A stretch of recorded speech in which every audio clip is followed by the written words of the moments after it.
नमस्ते। आज हम पढ़ेंगे पुरुष। इससे पहले हमने पढ़ा था वचन, जिसमें हमने देखा था एक वचन, द्विवचन और बहुवचन। अब हम पढ़ेंगे पुरुष।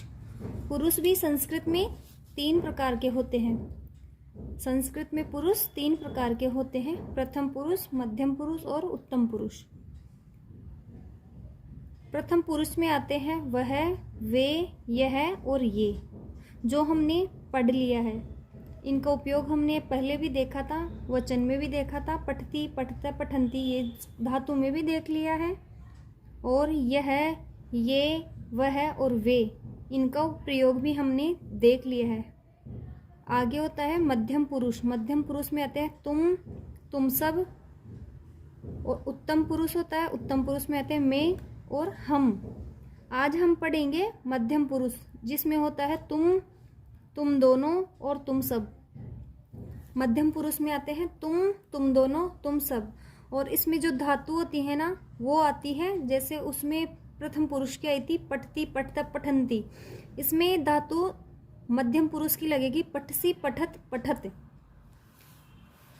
ठीक है, इसमें धातु भी मध्यम पुरुष की ही लगती है, जैसे पठसी, पठत, पठत। अब आपको आपकी सरलता के लिए मैं एक चीज़ बताना चाहती हूँ, जिसको हम शॉर्ट रूप में याद कर सकते हैं।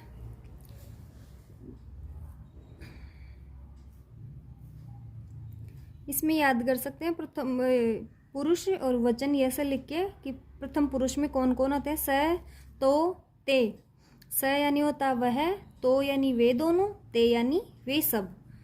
मध्यम पुरुष में आते हैं त्वम, युवाम, यूयम, तुम दोनों, तुम सब। और उत्तम पुरुष में आते हैं अहम, आवाम, वयम। अहम यानी मैं, हम दोनों, हम सब।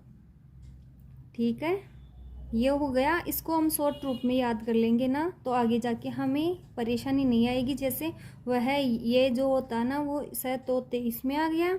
मध्यम पुरुष होता है, मध्यम पुरुष में त्वम, युवाम, यूयम आ गया। उत्तम पुरुष में मैं और हम सब होता है, तो अहम, आवाम, वयम आ गया। ठीक है, अब मैं आपको उदाहरण बताती हूँ।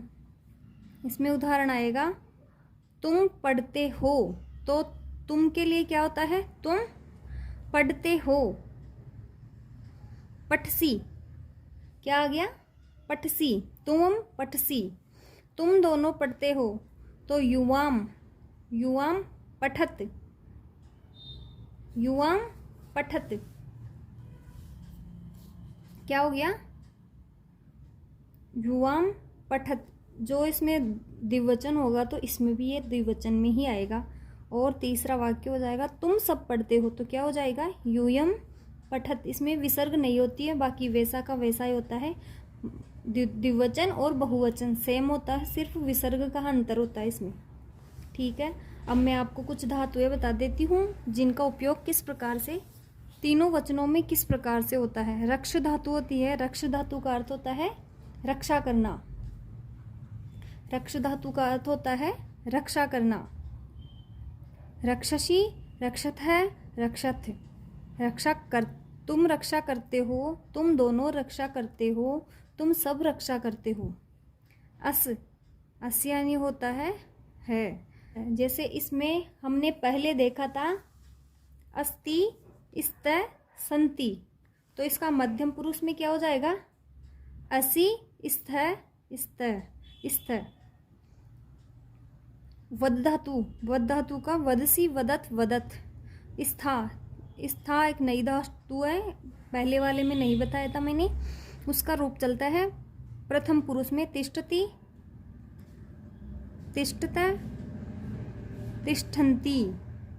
और मध्यम पुरुष में कैसे चलेगा? मध्यम पुरुष में तिष्ठसि, तिष्ठत है, तिष्ठत। नृत्य धातु होती है नृत्य करना, नाचना। नृत्यसी, नृत्यत है, नृत्यत है। ठीक है, आगे हम कुछ वाक्य देख लेते हैं, जिससे हम इसको बनाना सीख जाए कि इसका उपयोग किस प्रकार से करेंगे। तुम बालक हो, त्वम बालक असि। त्वं बालकः असि, तुम बालक हो। तुम दोनों बालक हो। युवां बालको स्तः, युवां बालको स्तः, तुम सब बालक हो। यूयं बालकः स्तः, यूयं बालकः स्तः। ठीक है, इस प्रकार से इनका उपयोग किया जाता है। अब मैं आपको बता रही हूँ जिनकी हम संस्कृत बनाएंगे। इसमें हम वाक्य बनाएंगे, तुम पाठ पढ़ते हो, तो इसकी हो जाएगी त्वं पाठं पठसि। अब ये ऑब्जेक्ट हो गया ना, तो ऑब्जेक्ट में हमेशा मैं आता है ना यहाँ पे, इसको हम ऊपर भी लगा सकते हैं बिंदी, आप मैंने पहले बताया था ना, और इसको हलंत भी लगा सकते हैं। अगला वाक्य, तुम दोनों बाजार जाते हो। युवाम, युवाम तुम दोनों आपणम, बाजार को संस्कृत में आपणम बोलते हैं। और गच्छत है, गच्छत है, क्योंकि ये द्विवचन है ना, द्विवचन में ये आएगा। तुम सब के लिए क्या होता है, यूयम खेलते हो, यूयम क्रीडते। ठीक है, आज की क्लास में हम इतना ही पढ़ेंगे। इससे अगले क्लास में हम उत्तम पुरुष को देखेंगे, जिसमें आता है अहम, आवाम, वयम।